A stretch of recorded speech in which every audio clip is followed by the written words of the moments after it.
chat with me today again. Hello, I'm live. I'm chatting live again. I'm going live, live. Do you know what? When you come on to do a live, I turn up my music. When you come on, actually, the music was good fun. I've got this song on repeat. Am I allowed? It's probably copyrighted. It's by Vishal Mitchell. Turn it around for me. This song, for some reason, keeps coming back to me, and I need to play it. I've had it on repeat this morning. I will turn it off in case I get done for copyright or something like that. Anyhow, what was I talking about? Yeah, shout out to Missy B London. That's the first thing I want to do because she's encouraged me. My makeup looks really weird on this live. I put so much on. I feel like the lighting's crap. Anyway, Missy B London, she does lots of lives, and the last time I did a live, I was thinking of her. I was thinking, you know what? Like Missy B London does lives, I could do a live. She came onto my live, left a comment. She said, "Do more," and I'm here. Day 2, do more. Put on makeup just because of this, and I feel like my highlighter or whatever, or blender, or whatever is crap. I'm not a makeup artist. I don't even really like. I'm not really into doing makeup that much. But I thought, oh my god, where did my life? Oh, it's back again. Anyway, do you know what? When you come onto YouTube, you have to do lives. Many of you may or may not know this. I am learning this. You have to take a thumbnail picture. It says smile. So I was smiling. I was doing something really weird. And I was waiting for like 5 minutes for it to take this picture. And not until I decided to go like that. Well, it wasn't that bad. Did it decide to take the picture? But yeah, interesting. You know, when I work, as some of you may or may not know, in content marketing, I create content for businesses day in, day out. That is my job. And while I work, I watch Netflix. And a lot of the time, most of the time, I like to watch what I would describe as crap. And when I say crap, not that the stuff is crap or mindless crap, actually, I call it. It's just that it's so mindless. It doesn't require me to actually think about it while I'm doing my work. So most of the time I watch crap. Sometimes I do watch good stuff, some good films. Most of the time it's just crap, live reality. This week, I got through Love is Blind. I watched the finale on Friday, I think it was. And I did mention my previous live. I wanted to talk about that. I tell you what, I have not written any notes. I really cannot remember what happened. But if you watch Love is Blind, I want to know what you thought of it. I'm one of these people. I overanalyze everything. That is my nature. I was born analytical. I analyze everything. Everything that turns into a mathematical problem for me. Or I just analyze stuff. Anyway, there's always a learning experience for me. And I loved Love is Blind. Most people seem to love it. I love the whole concept of, and tell me if you agree, and I tell you why I liked it. I love that whole concept of people being in this room and meeting one another and not being able to sort of see who's on the other side and just fall in love with that person for who they are. And I knew it would work for some people. And the reason I knew it would work is because the way I met my husband, I think, and I always just think like people, sorry to say this, I don't mean to belittle anyone's situation. I don't mean to simplify anyone's situation because relationships aren't easy. However, in my mind, I think people overthink the whole thing. And I remember when I was like, people were saying, Bess, you should get married. I never thought about getting married. It just was not in my trajectory. Didn't think about it. I wasn't one of those girls who grew up thinking about what her wedding dress would look like. In some ways, I wish I had, because perhaps I would have put a bit more thought into the one that I eventually chose. But I wasn't one of those girls. You know, I didn't think of that. I did think I'd have someone, but I just didn't think of getting married and weddings and proposing and wedding dresses and wedding parties and it just wasn't in my mind.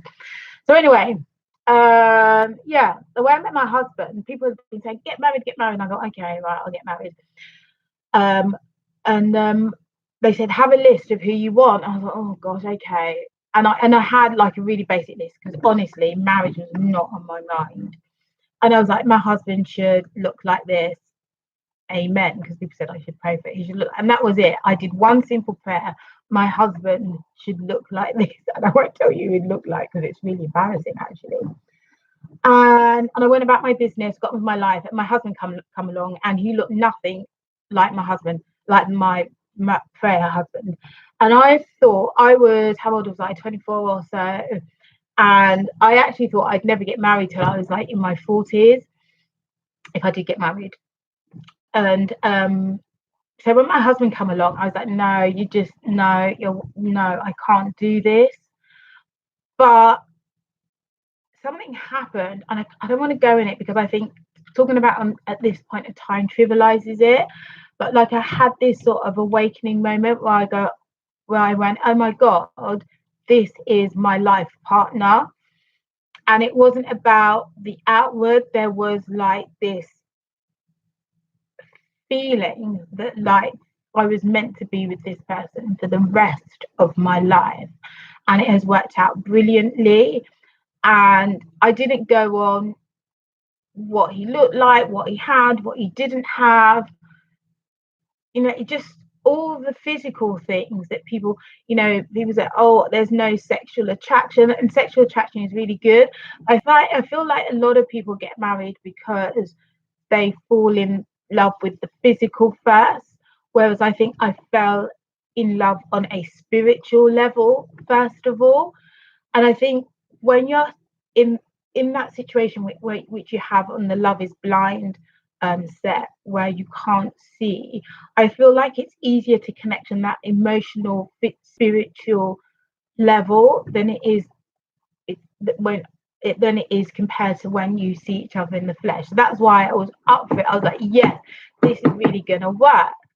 And so they go into the pods, and Lauren and the other guy. So on my last live, I predicted that Lauren was gonna add intellectualism to the whole process and go, no, we've only met for 5 minutes, and I'm exaggerating obviously. This is not going to work out. And in fact, she didn't intellectualize it. I knew Mark and Jessica. I'm glad Jessica turned him down, because I just felt like Jessica had fallen in love, or fallen in lust at least, with the guy with the name that I cannot remember. He did get married, and I hope so. Jessica and Mark, I think that there were four main characters. There was Jessica and Mark, there was Lauren and her husband, whose name I can't remember. There was the other guy whose relationship seemed very sexual and physical, and the guy in that relationship Jessica had fallen for in the beginning. And then there was another relationship which was very, very heated. I forget their names as well. Her name was D. The boyfriend or the partner used to call Gina and her partner. So they were always fighting. And Gina actually reminded me a lot of myself in terms of personality. I don't fight, especially when we got married for about 10 years. I don't think my husband and I ever really fought. We had like a 10-year honeymoon. But she reminded me a lot of myself. And I think, I think her partner was a great guy.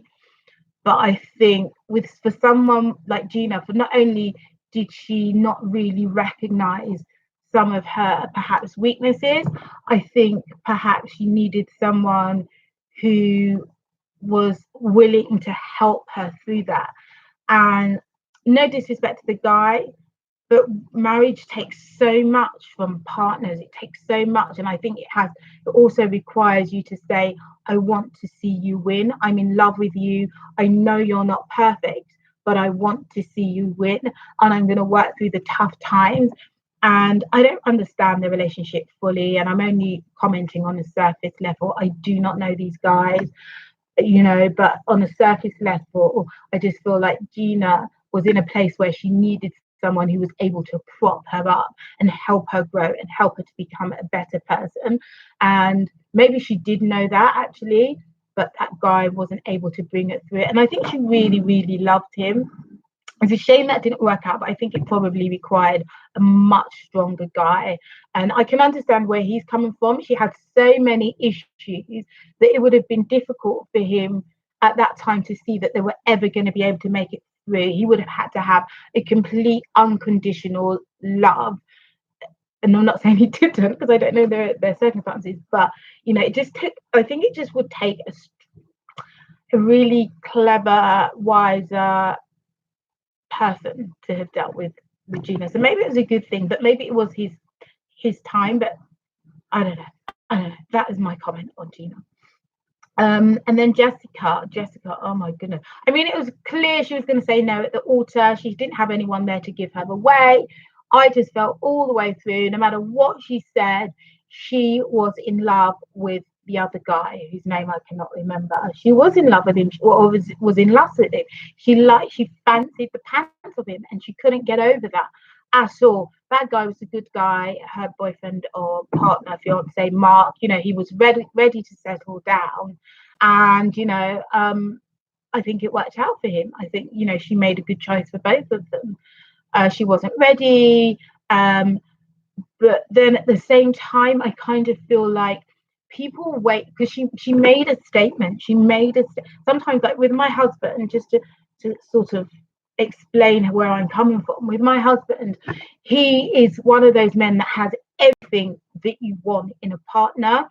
But sometimes we're waiting for those physical feelings. And Jessica mentioned not having that feeling in her spirit, in her body, in her mind. Physically, she couldn't see herself with him. And physically, I couldn't see myself with my husband. He didn't match up with what I had in my mind. But on paper, as a person, he was everything that I needed to have as a husband.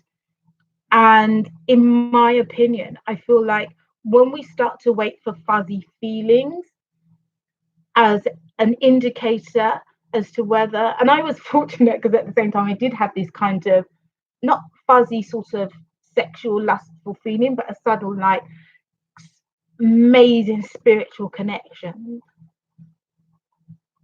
which I think helped me to just put everything together and say, actually, you're making a mistake.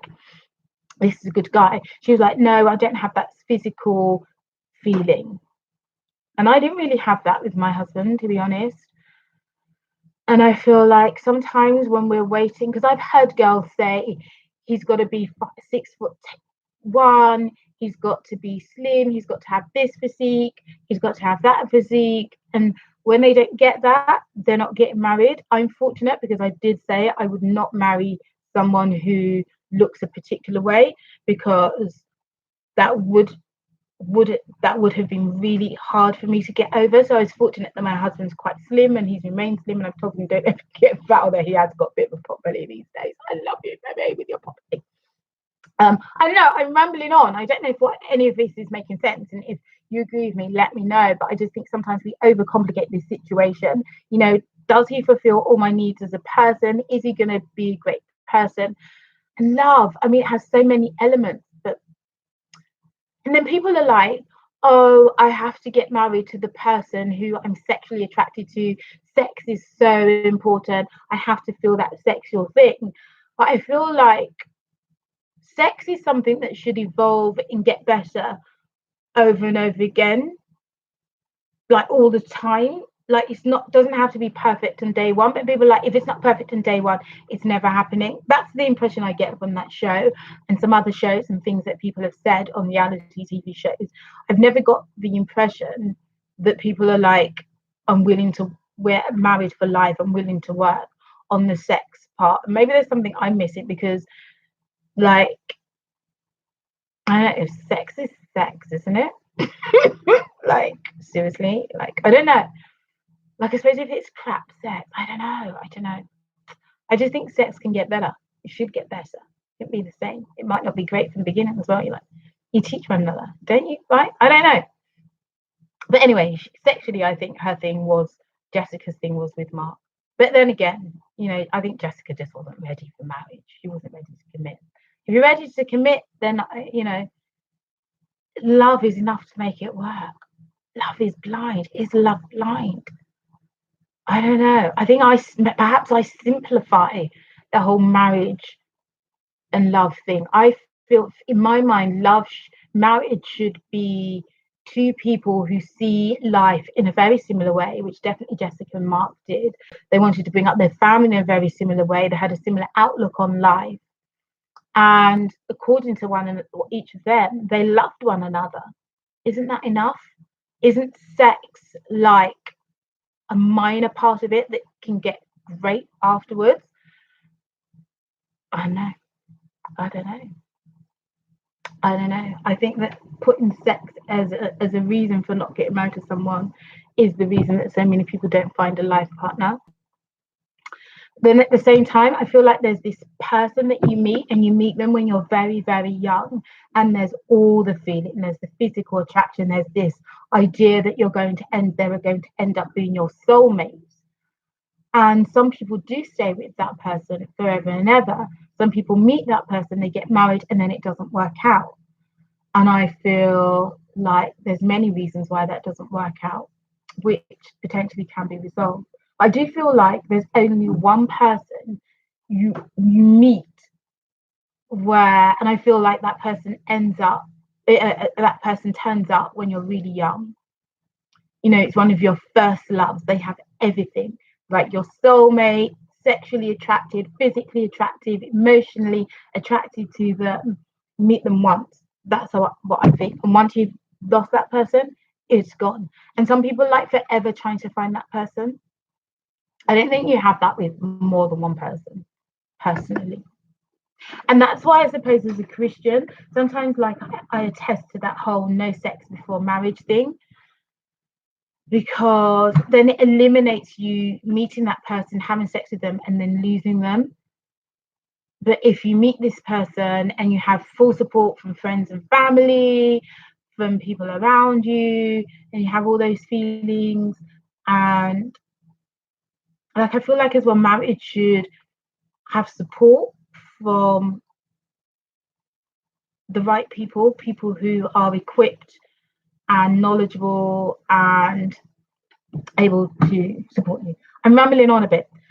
Mark and Lauren and her other half, I am so glad that they worked out. I think those two, and they're not young really, they had that everything. Although they didn't see the physical, they had everything apart from the physical, the spiritual, the emotional, that feeling, that walk. They were like, oh my gosh, I have met and I had that with my husband. I didn't have the I didn't have the physical because I wasn't really, even though people were telling me to look for my husband, but I wasn't, and he came to me. So physically, I wasn't looking at him. I was like, I don't really need this. And I pushed him away.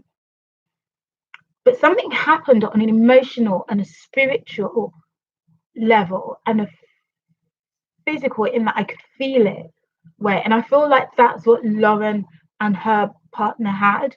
And that's why I was like, oh, this has to work. I think you're going to have the most amazing experience, the most amazing relationship. If both of you say, I'm in it forever, through the good times and the bad times, when the fuzzy feelings go away, and they do go away, because I think like those real sort of fuzzy feelings where you're all over one another, like they definitely went away from me probably when I was arranging the wedding, because it's like, oh, that wedding arrangements, I think they went away then. But you know, there was still some sort of physical attraction on the wedding day and everything. But I think like those really intense feelings, they go, and your relationship has to survive after that. So I loved that program. I really, really loved that program, because it revealed what I stand for, and that relationships are more than oh him over there, oh her over there, they look like someone I want to marry. They go beyond that. It's something physical, it's something very emotional, it's something very spiritual. And that's why I loved that program. After watching that program, I watched Pose, which I loved. I loved Pose. I watched that in about a week, I think. Go watch it on Netflix. Why did I like Pose? I don't know. I liked Pose because I just loved all the drama. I think In an ideal world, I'd love, sometimes, you know what, I've got this face, I'm diversing. I've got, my face is very square. I don't know if it looks that square on screen, but I've got very square face. And sometimes I put on makeup and I'm like, oh my gosh, Bess, you look so drag. Like I look like a drag queen sometimes. And so I think I was attracted to the fact that I could probably, put on a really crap wig. I could probably pretend to be a drag queen. And I was thinking to myself, like, most of those people, apart from Pray Tell and the actual men, most of the girls were women. So the ones who dressed, the boys who dressed as girls and considered themselves girls, were girls. So I think that was a bit of a letdown, because it's kind of like when you have like a black person in a role which is played by a white person. Like I'm kind of like, couldn't we have, unless they were men, really good looking, men that were really feminine looking. But other than that, they all look like women, and I think that well, they did a good job. I loved looking at them. I loved all the drama. And in the ideal world, I'd love to be that.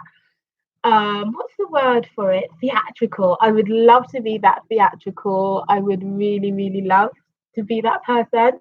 Like Pray Tell, what's Pray Tell's real name? Because he's like that in real life, isn't he? He's like very theatrical and wears amazing costumes on the red carpet.